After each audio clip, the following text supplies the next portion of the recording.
this is what we've got after 15 hours. Hello everyone. Today we're going to be going through using our magic mill, dehydrating some zucchinis, cucumbers, and some squash. I'm just taking out my first batch from the magic mill, and I'm going to put those into jars. I'm not going to vacuum seal them yet. I'm going to fill them about halfway to 3/4 full.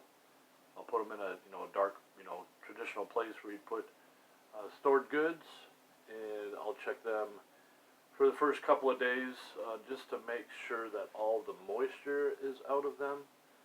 I'll show you the differences in the thicknesses, and I think pretty much everything is dried to as much as it can. But instead of just keep drying them, I want to get another batch in and get those dried for about 15 hours, just like this batch, and then we'll see. I mean, it's all kind of a guess and check type of thing. The book, I'll show you the book, but the range on hours on drying things can go from like 6 hours to 38 hours. So it's really up to how thick things are sliced, how much moisture is in them, how full you have your machine, how well the machine is running.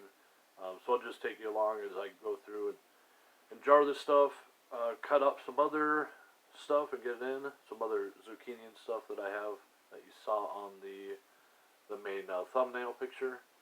Just real quick, just to show you how the process works, real quick and easy. So I'll get the camera turned around and we'll get to it. Got just a few smaller mason jars.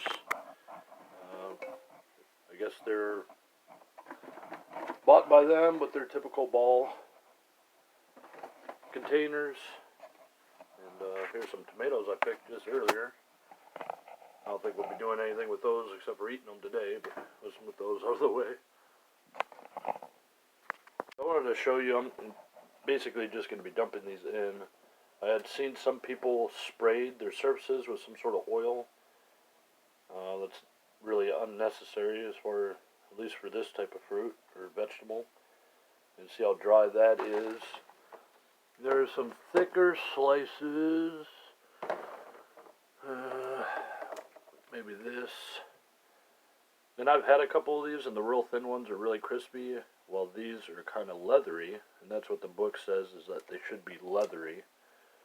And although I don't think it's possible to over dry something. It is still, I need to get more stuff in the dryer. I can't just I don't want to just let a whole batch just sit in here over drying. So I'll just put them in these.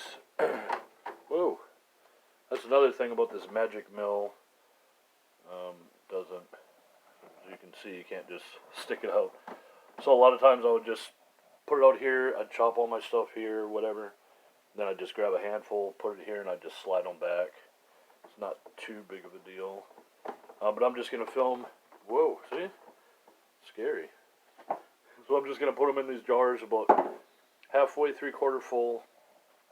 And I'll let them sit over here on the shelf out of the sun. And I'll get to cutting some more stuff. I wanted to mention too, this magic mill that I got was roughly $180. It's like a 10 shelf. I don't know the model number. I don't see it on here, but it's the medium-sized magic mill. Model number doesn't really matter. However, it was strange when I took it out of the box. The door actually fell off, so I had to switch this around. Top, there's a pin, and then the same at the bottom. So I pulled this out of the box, picked it up, and the door just fell off. There was a piece that was broken here, kind of, and I'm not sure how the door actually came off. It was almost like it was never really on.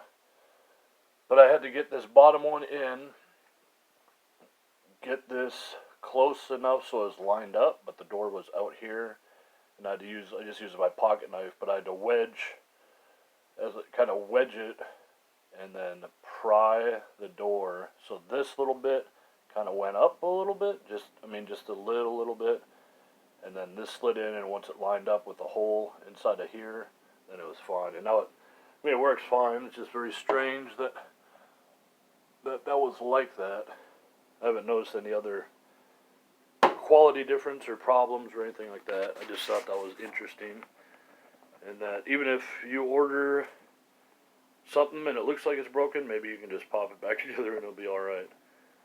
I don't think it's worthy of a negative review on Amazon or anything like that. It's not that big of a deal. At least to me. But at least you know. Well, another thing, somebody had told me that since the dehydrator is only at 115, that all these seeds in here are still viable.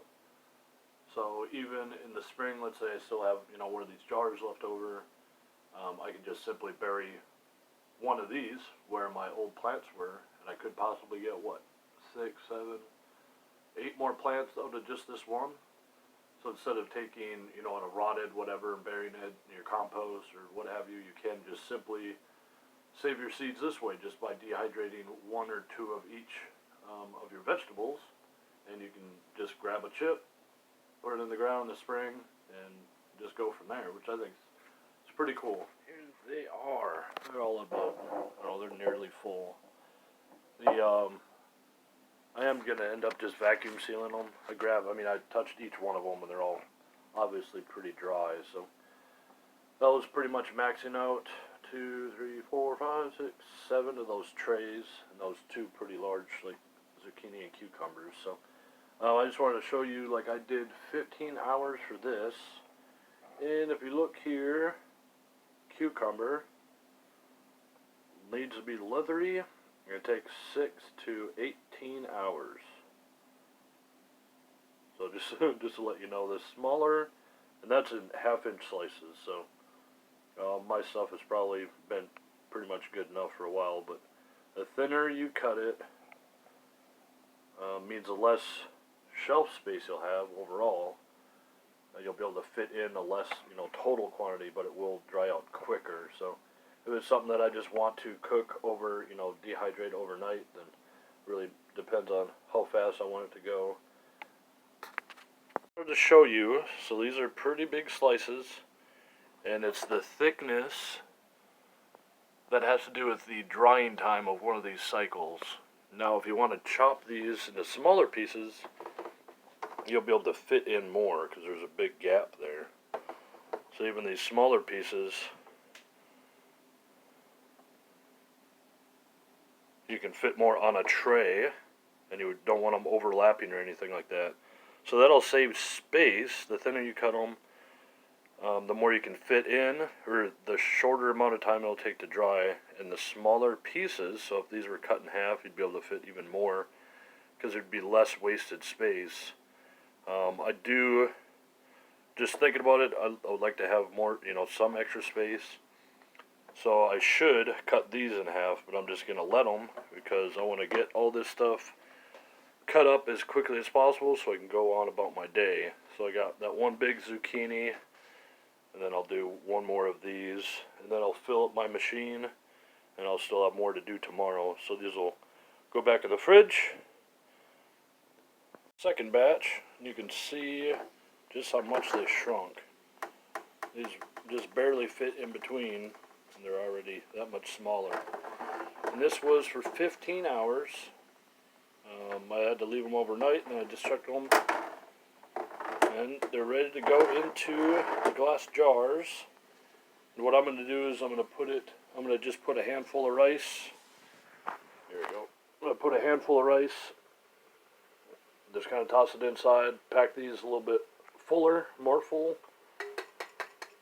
and then I'm going to use the little attachment to vacuum seal it. So there's my first 2 attempts at drying out some squash, zucchini, and cucumber. So thank you for watching. I hope,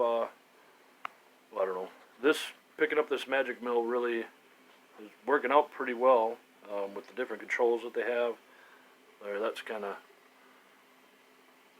on the camera it's a lot brighter than it really is, but you can set the time and the temp, and it comes with manuals that you can use. So I'm glad I bought it, and I'm glad I bought a larger one, because it really doesn't.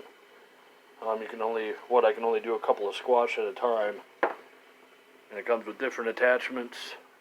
You can put berries. It's got different trays, things like that. So definitely a good purchase and pretty good price. Other than the door falling off initially, it was pretty good. I just wanted to add real quick. I'm adding this right at the while I'm trying to edit this video. The actual time for that zucchini and stuff was closer to 20 to 22 hours. It was kind of a guess and check. I did a first batch of 15 hours and then 19 hours, and I could definitely tell the dryness, the level of dryness in each thing. The manual said that they needed to be leathery. I talked to somebody else, and they're like, no, it should be crispy like a chip. So I'm actually, I don't know, just keep drying it and drying it and drying it. But I just wanted to let you know that the 15 hours was not long enough, and it needs to be longer. So now I guess we'll continue. There's one more little clip, and that's it. Thank you for watching. I just got back from filming another video on the other property, planting some stuff and expanding some the whole sheet mulched area. I planted a whole bunch of berry bushes and berry cuttings over there, elderberries and hascaps, and some strawberries. So that one will probably go up before this one. I'm not sure, but it'll be here coming up soon, and hopefully it'll show up next to my face wherever these icons are, and you can click on it. And all right, well, thank you for watching. All right, bye.